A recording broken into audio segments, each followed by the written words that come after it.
Hi, welcome back to EPIC. Today's lesson 3, and we're going to look at the history of climate change very briefly and also the role of greenhouse gases, how they fit into that model. So I'm going to go back to the past and I'm going to work my way up to today.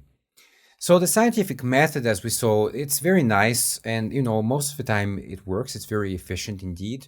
But when climatologists were communicating the results, they thought, okay, great, we have the information, we have the evidence. We're just going to go out there and tell the public about it. There's no problem, right? People would listen and we would have policies in place very quickly to tackle the issue. But this is not at all what happened because unfortunately you have a substantial group of individuals in the world who absolutely refuse to believe in science. Now, personally, that's not a position I understand at all. So they will jump to conspiracy theories where everything is an evil plot against them. Except the one they believe in. That one is true. Wink, wink. These people generally use anecdotal evidence and their own thoughts and feelings. It's not scientific data. And generally, they are quite misinformed and misguided. But these days, what happens online is everybody has an opinion, and if you post it on, say, Facebook, it creates a kind of illusion that it's a 50-50 problem. The thing is, it's not because, again, these people don't come into the problem from a scientific backing. They don't have any scientific backing for what they're saying. So I don't see why we should take them too seriously. And here we have an example because right now it's COVID. I'm recording this in 2021. COVID is really dangerous out there. So I hope you're staying safe, first of all. But basically, this person here says he will die by gunfire before he dies by vaccination. And you have a bunch of likes to this post, a bunch of loves, reactions, etc. You have people who come into the comment section and basically reinforce that biased position. And it's a very strange position to have because vaccines have demonstrably reduced deaths. You look at measles, for example, nobody really dies from measles these days. Maybe 100 years ago, yes, you had many infections and many deaths, but these days, not really. I mean, you'd have to be very unlucky to die from measles. Same goes for mumps, rubella, smallpox. When you look at hepatitis A and hepatitis B, you still see an 88 and 83% reduction, respectively, in deaths. So, overall, vaccines are working. It is not really a matter of debate. And it's especially not a debate if you come into it as a scientifically illiterate person. But these people tend to be very vocal. It's a vocal minority, or I hope it's a minority, but it's still unfortunate. They know how to use platforms like Facebook, Twitter, and Instagram very well. So let's talk about the history of climate change, and the history is actually relatively recent. We always like to think about professions like doctors that have been around for thousands of years. You can go back to ancient Egypt days, and there were doctors then trying to make people feel better if they got sick. But climate science is relatively new. It's roughly 200 years old. And of course, at the beginning, it was pretty crude. So in the 1820s, there was a French scientist called Joseph Fourier. He's actually credited for coming up with the greenhouse effect theory. But you still, in this diagram, you still see very big gaps between the discoveries, so to say. And in the 1960s, Manabe and Weatherald produced the first model of Earth's entire climate. And for me, that's where things really get interesting.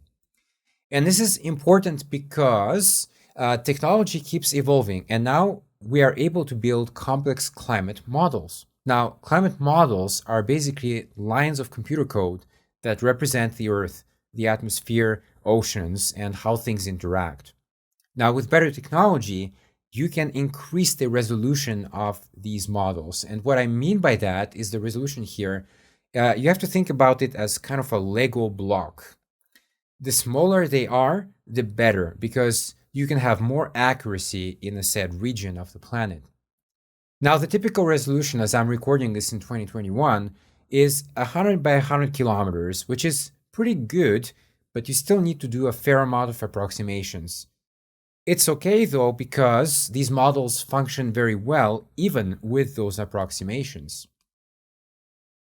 So, when we talk about climate change, it's important to note the difference between weather and climate. Many people, unfortunately, still confuse the two. Weather is defined as the day to day state of the atmosphere and a short term local variation in minutes to weeks. I have some apps on my phone, and the best ones can typically predict up to about 2 weeks in advance. And after that, it becomes fairly uncertain. Weather encapsulates things like humidity, precipitation, cloudiness, visibility, and wind. Lately, they also added things like the AQI or air quality index because in some countries the air quality is not good. And I'm sure you've seen images of people in Beijing or in New Delhi wearing a mask as to not inhale too many dangerous particles. This was before COVID, this is already happening. And this is not a distant future again, this is already happening right now, and it has been for a couple of decades. Climate, on the other hand, is defined its weather, but globally and averaged over a long period of time, generally 30 years or more. And you might say, well, hold on a second, because people these days typically live until their 70s or 80s, let's say. So, how can you get data which is older than the entire life of the average human being? Well, there are many things you can do here. First of all, you can look at the historical data. Scientists in France, for example, measured historical grape harvest dates to reconstruct summer temperatures from 1370 to 1879. That's not bad at all. That's 500 years of data. Moreover, you can look at things like corals, things like pollen, and usually when you see a climate change show on TV, they often talk about ice cores and also tree rings.